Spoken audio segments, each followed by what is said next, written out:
Hello, I'm Philip Brunelle, Artistic Director and founder of VocalEssence and Organist Choirmaster at Plymouth Congregational Church in Minneapolis. Well, we have reached the point of composer number 200. And as I thought about that number, I thought perhaps this is the time to bring several composers into the mix for number 200. Composers that you have never heard at VocalEssence or at Plymouth Church, and most likely never will. And so today, I brought along, of course, my wonderful partners in crime, Maria Jenny and Bradley Greenwald, to help bring these composers to life for a moment, starting with the composer Floy, an unusual first name, F-L-O-Y, Floy Little Bartlett, born in 1883, passed away in 1956, born in Iowa, and known for a number of what I would call period pieces, including the one that you're going to hear, which I did not know before it was given to me by Maria, a piece called Historical Song Miniatures for Children.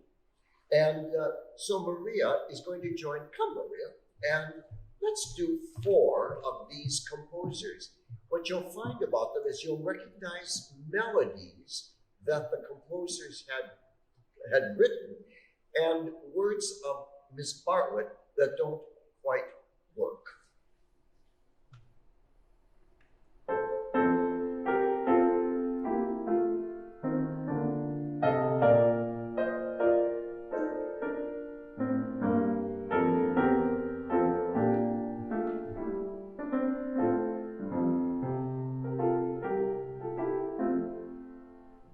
When George Frederick Handel was only a boy, he loved music better than even a toy. He hid in the attic where no one could hear, and practiced the tunes that to him were so dear. He wrote oratorio and opera too, this German lad, an artist so true. We love the Messiah in all points so fine. Handel died on Good Friday, 1759. Johann Sebastian Bach.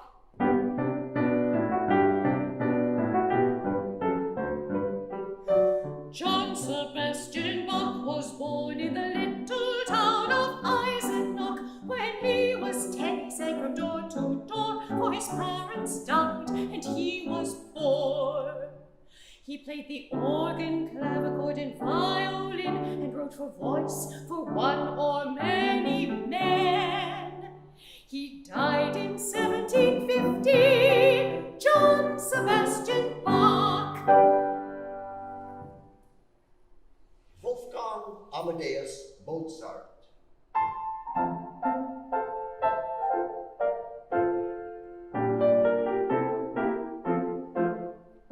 As a child, Mozart wrote and played so well that his fame soon spread, and all word would tell how at 5 he composed charming minuets, and for kings and queens with his sister played duets.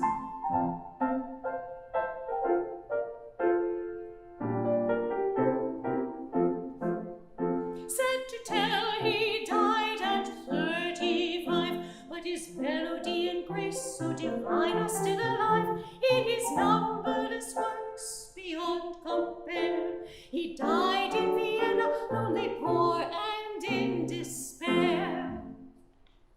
Ludwig van Beethoven.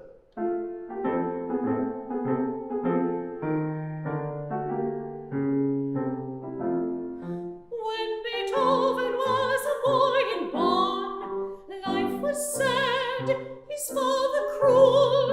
At 13, his family was in need. To help them all, he worked and gave up school. But his greatest of all in the classics written to inspire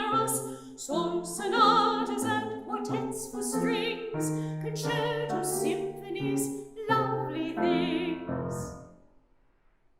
That was Maria Jetty singing music of the immortal composer Floy Little Bartlett. Well, since we had the letter F-L at the beginning of her name, that makes sense to stick with F-L. And let's go to Flanders and Swan.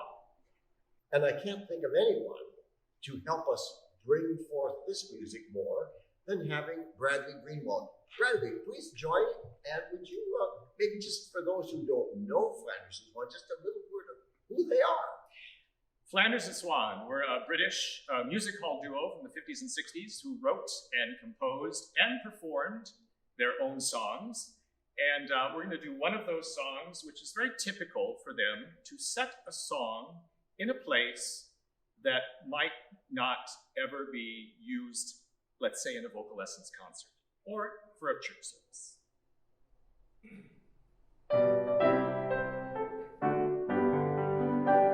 Oh, I find much simple pleasure when I've had a tiring day in the bath, where the noise of gentle sponging seems to blend with my top hay. In the bath,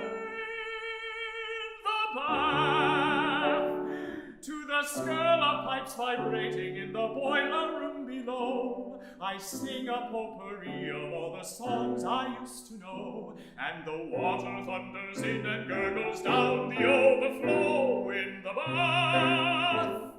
bath, then the loathing for my fellows rises steaming from my brain. In the bath, and condenseth to the milk of human kindness once again. In the bath, la la la la la, in the bath. Oh, the tingling of the scrubbing brush, the flannel's soft caress. To wield a lordly loofah is a joy I can't express. How truly is it spoken, what is next to godliness? In the bath, in the bath.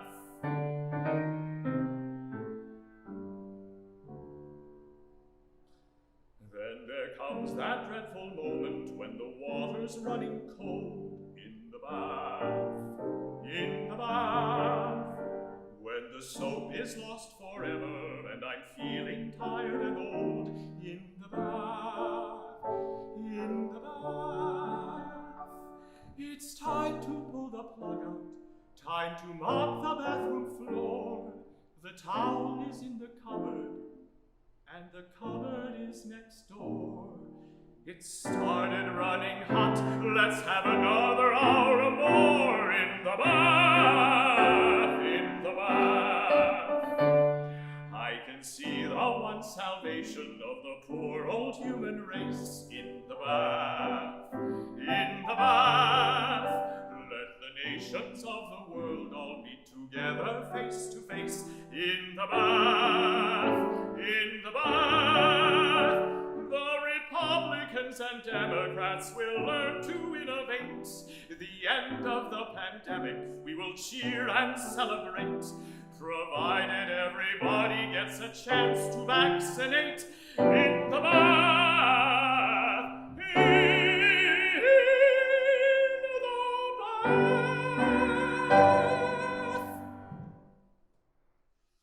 Music of Flanders and Swan. Thank you so much, Bradley. You are very welcome, Philip. Yes. So to end this celebration of composers on the 200th number, we come to a duet. So please, Bradley, Maria, would you please join me? And Maria, perhaps, why don't you introduce this stunning finale to the 200th composer? Thank you, Philip.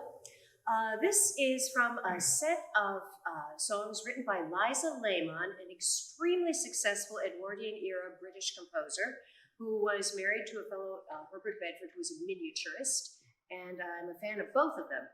Bedford wrote a lot of unaccompanied songs, which always intrigued me, and Liza Lemon I first knew through her immortal song, There Are Fairies at the Bottom of Our Garden, but she also wrote lots of serious music, including, the setting of the Rubaiyat of Omar Khayyam for quartet of singers and piano, which she toured all over the United States. And you can still find those scores in old libraries in our land.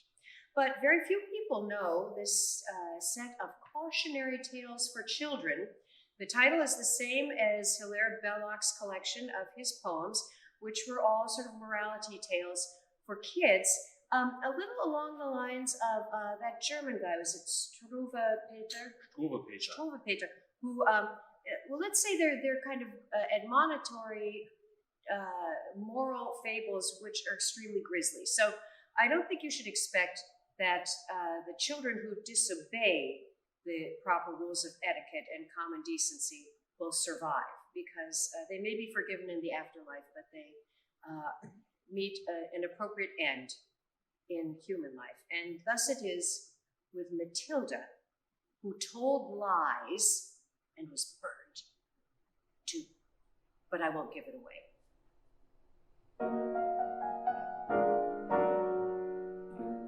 Matilda told such awful lies, it made one gasp and stretch one's eyes.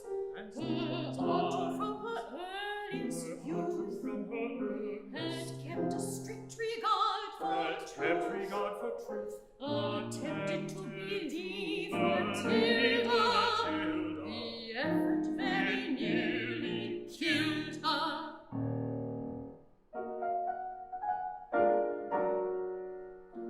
Now once towards the close of day, Matilda growing tired of play, and finding she was left alone, went tiptoe to the tenant phone, and summoned the immediate aid of London's foremost fire brigade.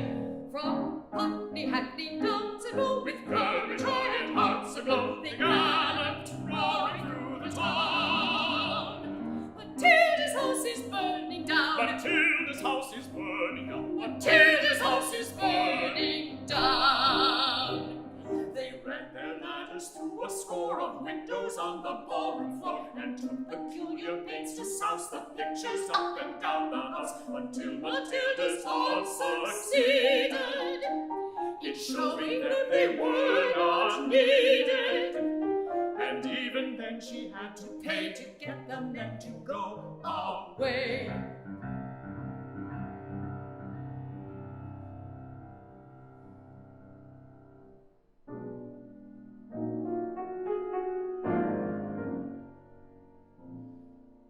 It happened that a few weeks later, her aunt went off to the theater To the theater. to see that entertaining play, The Second Mrs. Tanqueray. That night a fire did break out.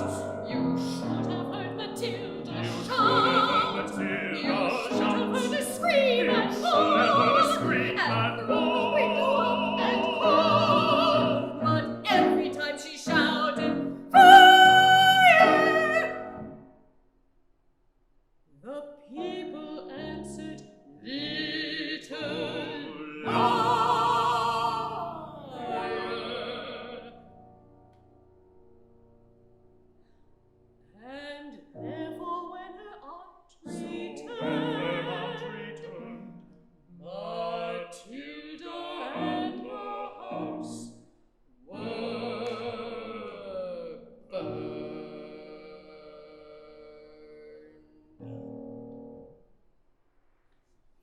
Have a wonderful day.